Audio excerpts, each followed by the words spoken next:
আমরা পরের প্রশ্নে যাব। ইনশাআল্লাহ। পরের প্রশ্নে যাবার আগে আমরা একটা ছবি দেখি, এরপরে আমি আপনাকে প্রশ্নটি করব ইনশাআল্লাহ। ইনশাআল্লাহ।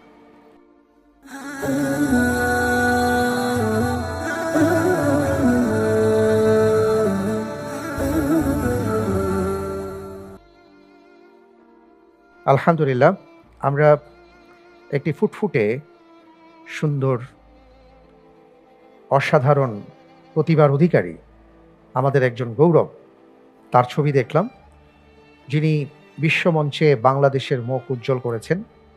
তিনি একজন আন্তর্জাতিক হাফেজে কোরআন। 2024 সালের শুরুতে কাতারে অনুষ্ঠিত তিজান আর নূর আন্তর্জাতিক কোরআন প্রতিযোগিতায় তিনি প্রথম হয়েছিলেন। এবার প্রশ্নে যাব। জি ইনশাআল্লাহ। জি, আপনার জন্য এবারের প্রশ্ন। আল্লাহু আকবার।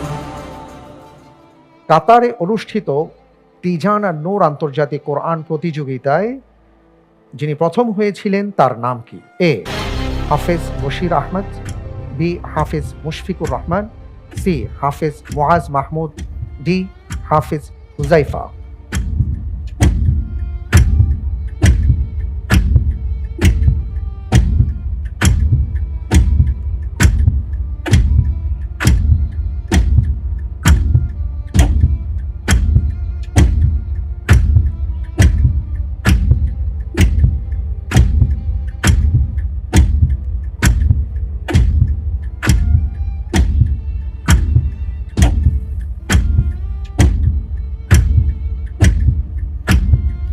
সময় ফুরিয়ে আসছে।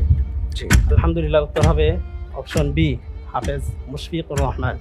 প্রেস করা হোক অপশন বি, হাফেজ মুশফিকুর রহমান। আপনি একেবারে শেষ পর্যায়ে এসে হাফেজ মুশফিকুর রহমানের নামটি বললেন। আপনি কি ভেবে চিনতে তারপরে বলেছেন?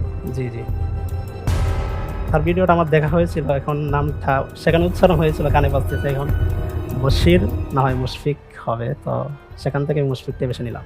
মাশাআল্লাহ, আপনি বলেছেন হাফেজ মুশফিকুর রহমান।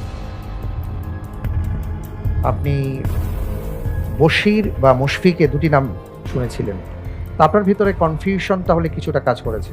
জি জি, তা আপনার সামনে তো লাইফলাইন ছিল। মুশফিকেরটা মানে একদম স্পষ্ট মনে হইতেছে যে মুশফিক হবে, সেখান আচ্ছা। থেকে নিয়ে এলাম।